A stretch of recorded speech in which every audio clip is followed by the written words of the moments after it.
You're no different than Kevin Costner. You're no different than Francis Ford Coppola. Like, they're dealing with rejection just as much as you are. And hopefully that's like a little bit of an inspiring thought, even though generally it's not great that everyone's dealing with that level of rejection. No, I love it. I think that's an important reminder. We're all just Kevin Costner in this world. Welcome to Cool Friends. I'm Ellie, and this is a series where I talk to interesting creative people about the work that they're doing. And today we're talking with William Crouse. Yeah, we like William. Okay, because I heard you sometimes go by Willie, so I wasn't sure if it was Willie or William. Yeah. Either one of those. But I rarely correct people unless they ask. Fair enough. You're very polite.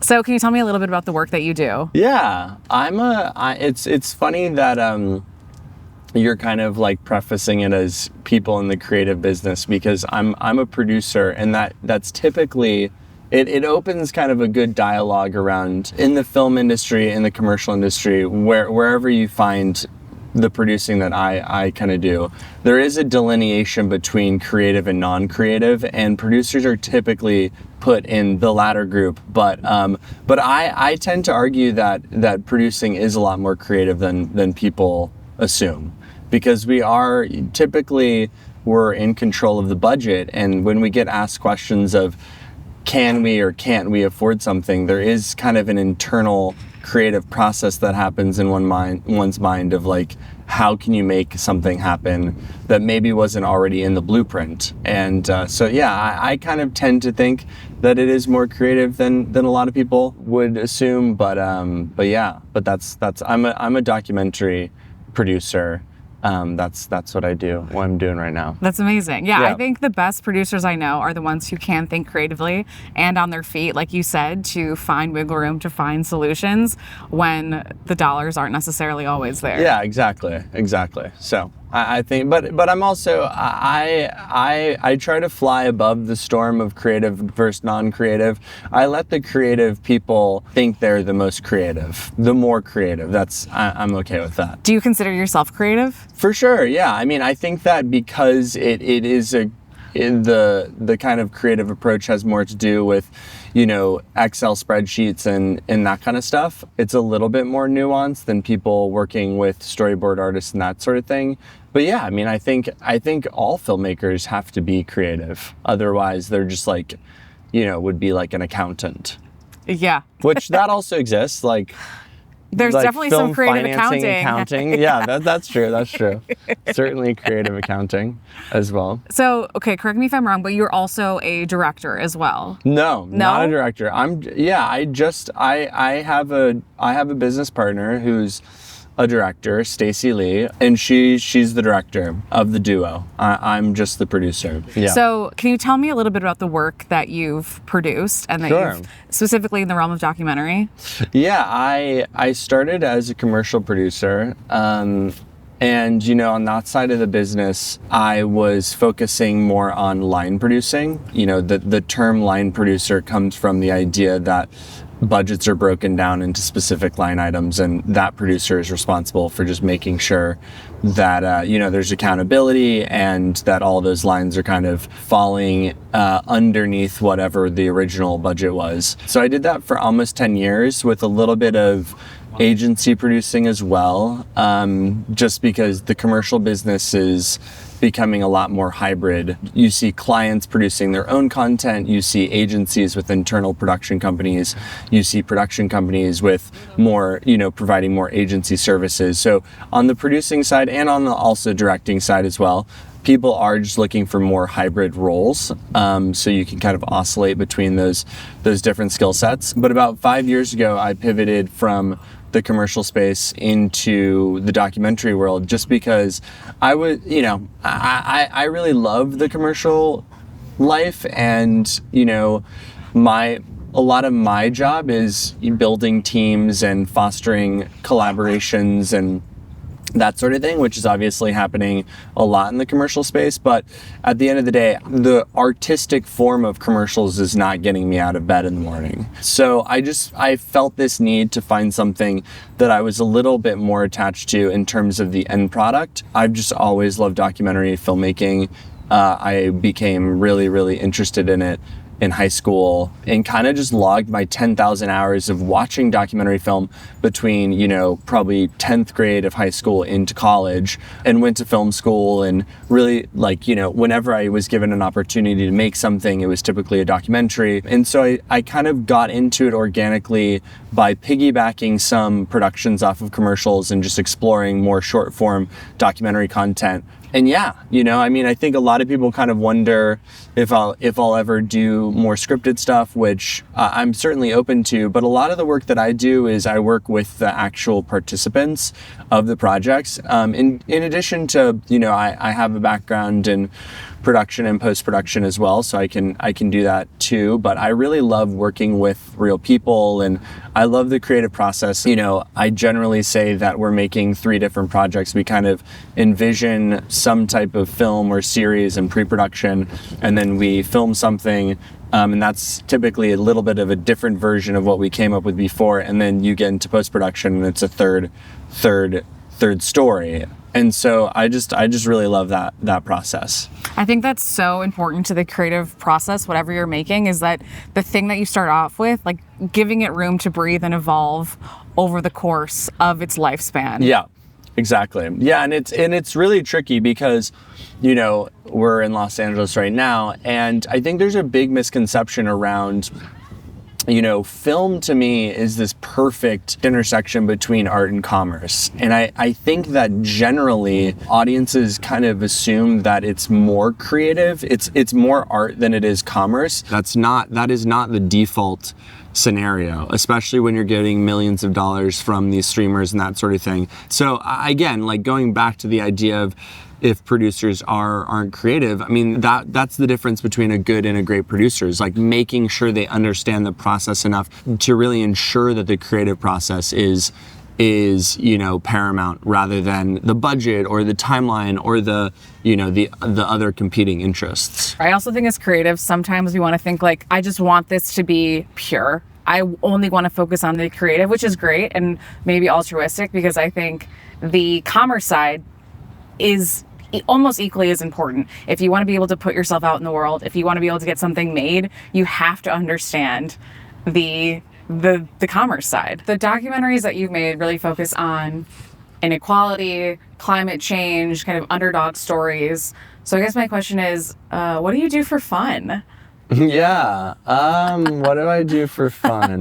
I spend a lot of time making ceramics and which is great, because it's kind of a you can't be making a pot and looking at your phone at the same time. So yeah, that's what I'm doing a lot. And I have a 2.5-year-old son who always inspires a lot of fun and hanging with my wife. So it's just a lot of fam time. What got you into pottery? I learned pottery in high school, but I think that one of the nice things is you can get pretty good at it quickly. If you wanted to become a painter in the Renaissance style like that, I think that would take your entire lifetime. And I think there's also a very practical nature of pottery, that I'm making bowls and cups that people are using pretty quickly. Sadly, the nature of my work has kind of influenced my art as well, where I wanted to have a clear method of distribution and use. I don't think I would be able, just making art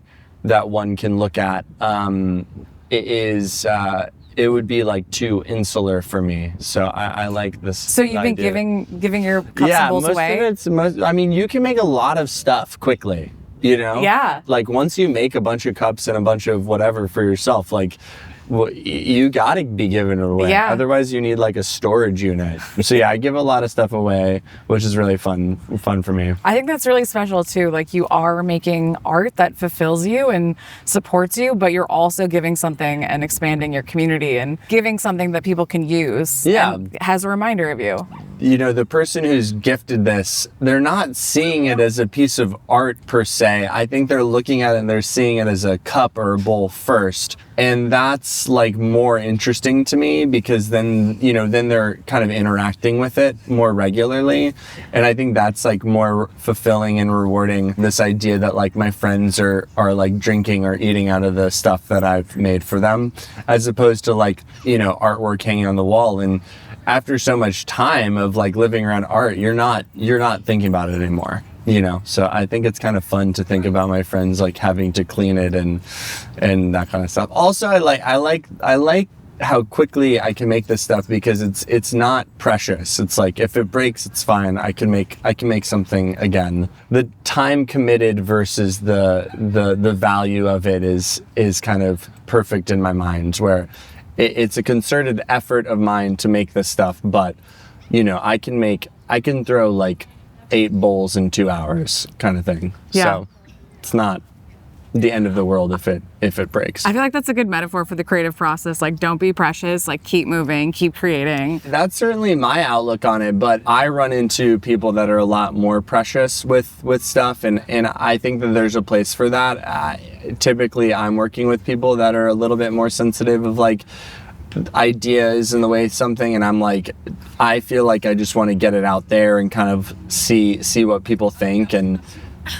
make sure I'm moving quickly. But I also think that kind of comes from my background in the commercial space, is I'm like incredibly impatient because we're just trained to do so much in one day. Like producing in long format entertainment is really different.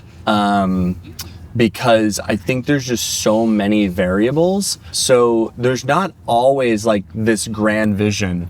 Typically I find in the longer format space, like you're not starting from a general blueprint of how you want to get something produced. It's like you're just thinking one step ahead. It's like, okay, well, once we get that one person cast, then we can go raise the money. Then it's like this domino effect where the commercial space, and obviously it's financed completely differently, which I think is why, but in the commercial world, like on day one, you start with a blueprint for everything.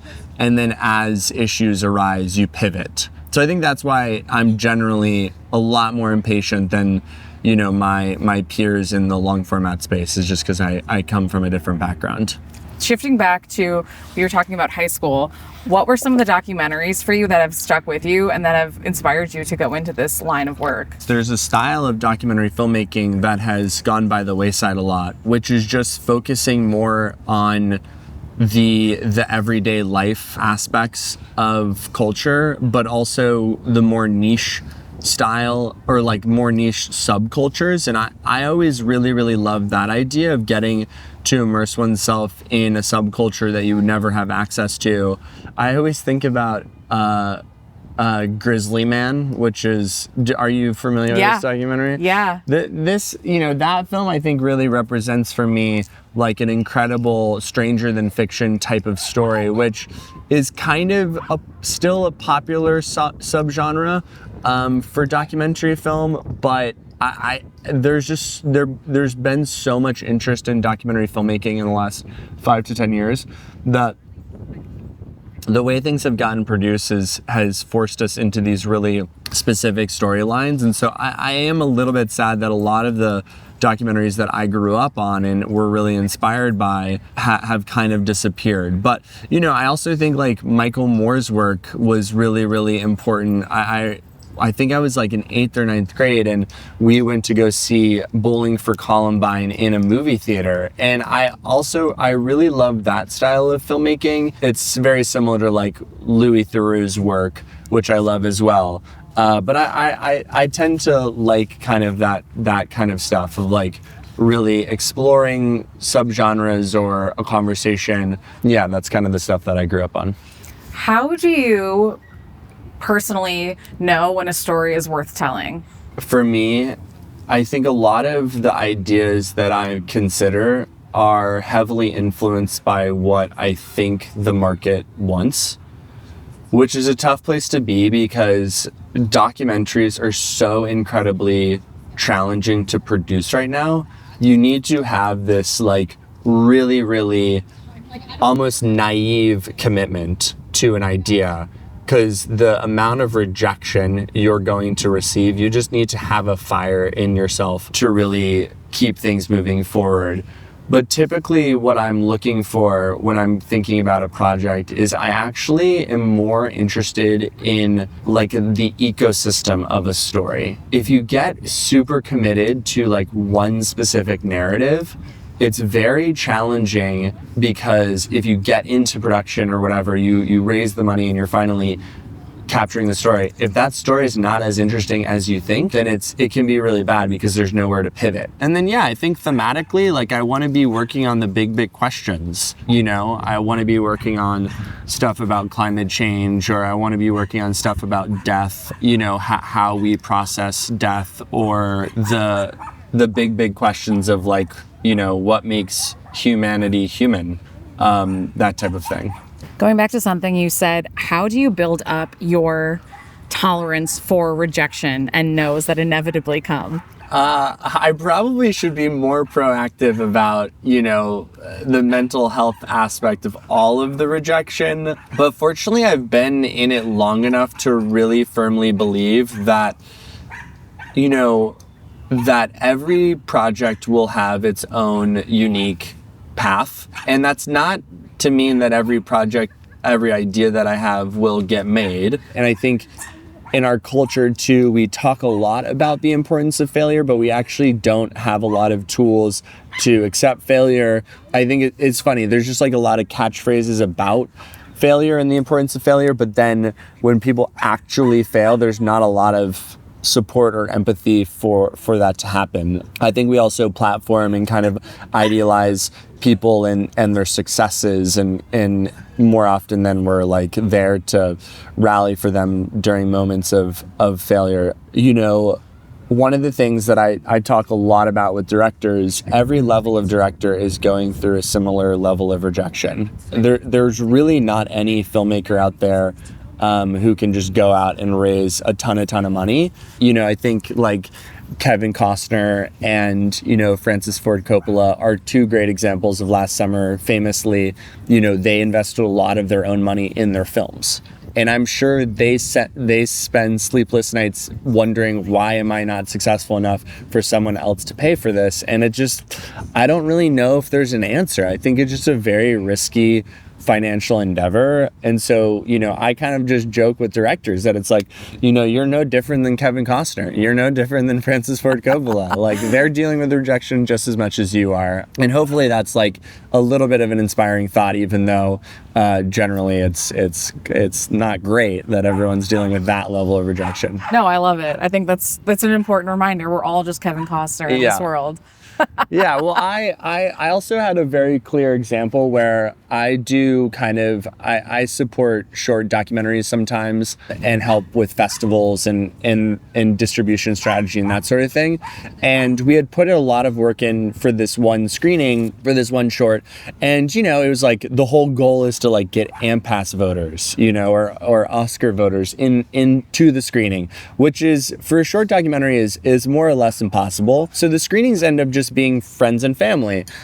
And so this screening happened, and I was just kind of bummed, because it was my job, I think, to like get the voters out. But then I went to another screening at like that it was like a FYC screening, and it was just such a funny kind of counterexample, where this film was like incredible director and tons of money, and it was an Apple TV project, and it had like an incredible cast and like an awesome cinematographer, and like, it had all of these things, and the theater was like maybe a third full.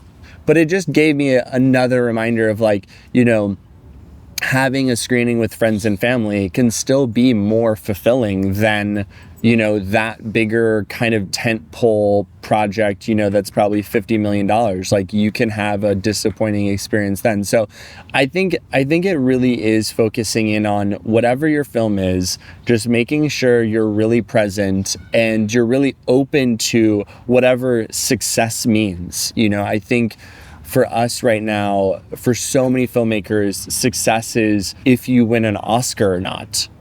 Or if like A24 distributes your film, or if you get theatrical, or if, Nat Geo picks it up. There's so many kind of these boxes that we're trying to check. And I think it's just the digital distribution experience has taken that away from a lot of filmmakers, because we don't get to interact as much with audiences.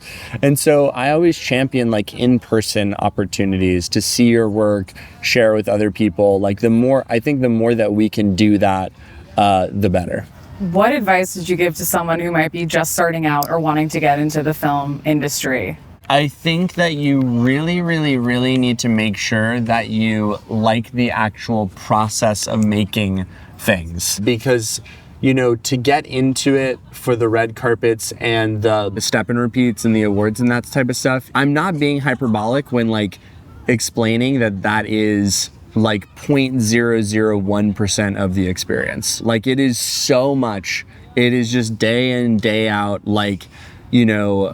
kind of trying to convince people to work on your projects or asking people for money, or it's so entrepreneurial that this idea that anyone is ever going to come to support you on anything, it is so far from the truth that you just really, really, really need to be honest with yourself. And, as long as you like spending 12 hours a day on set or 12 hours a day trying to be on set, then you're good. I think there's I love that aspect of it. I love the filmmaking community. And so that's why I'm constantly motivated to continue doing it. But I just don't think people really understand how little it has to do with the distribution part of it. It's just making sure that people really understand how much it is about the filmmaking part of it, not the film releasing part of it. Do you believe everyone has a story in them?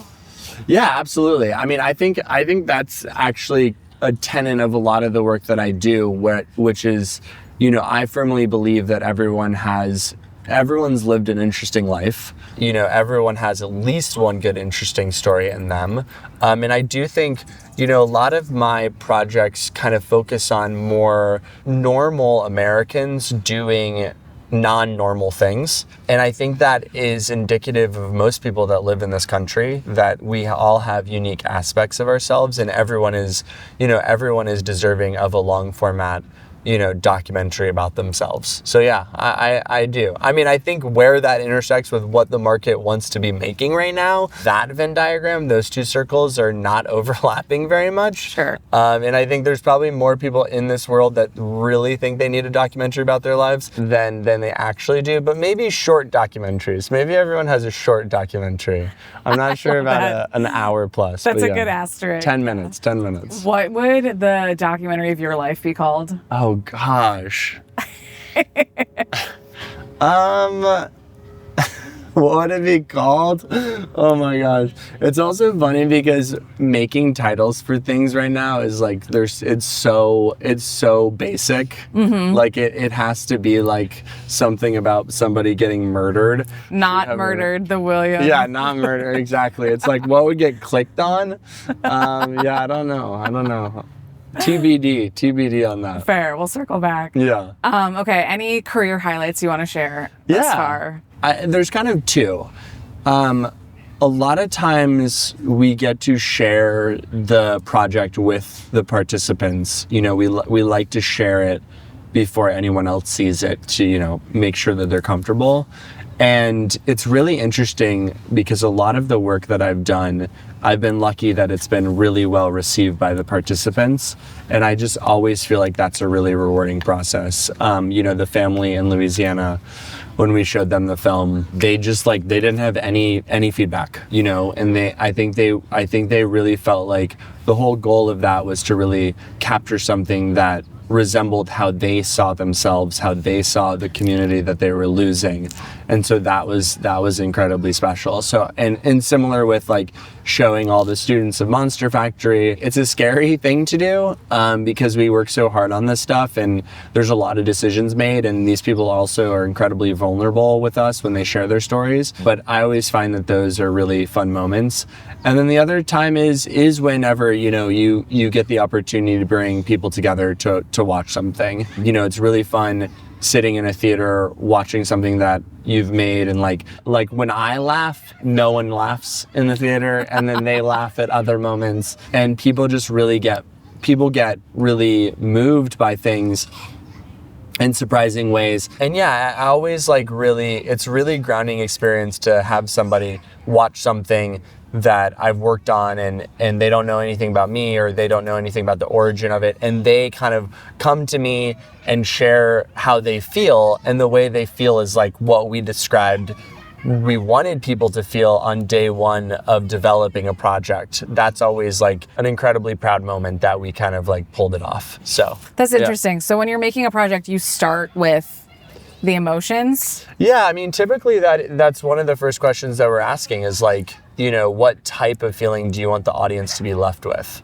You know, which I think, I mean, maybe that's surprising to hear in the documentary world, because maybe that's one of the bigger differences between journalism and documentary filmmaking is like we're making documentaries to have a specific type of message. I mean, we tend to, in the projects that I work on, we tend to have the lightest touch on that, but we all have biases, and we're all, you know, the editors are making a lot of decisions of, you know, what's interesting, what's not interesting. So that kind of influences the end product. And yeah, I think for us, we're always trying, as a North Star, we're always, you know, trying to remind ourselves, you know, what's the goal here. And it's typically, you know, that we want to leave people feeling inspired. We want to leave people feeling hopeful. Those are typically the main themes that I'm trying to infuse in the work. I love that.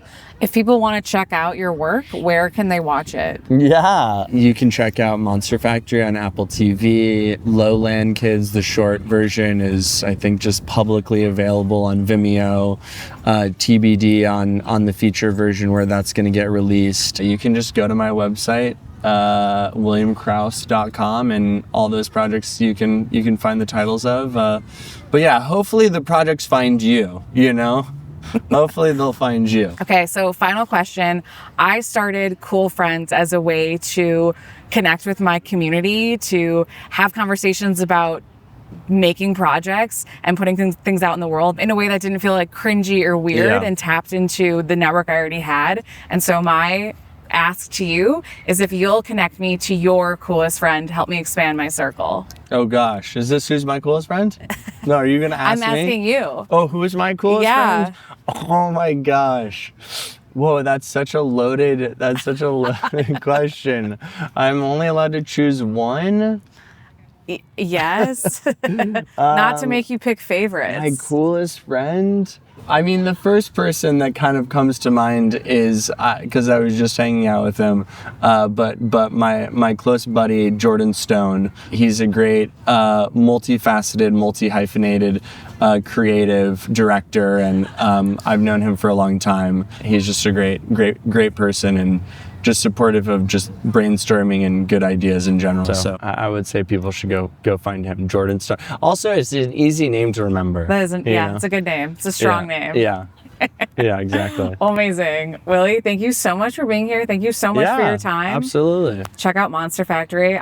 Me and my friends love it. So good. Yeah, Good. 2 thumbs up. Yeah, and thank you. Yeah, thank you. See ya. See you later.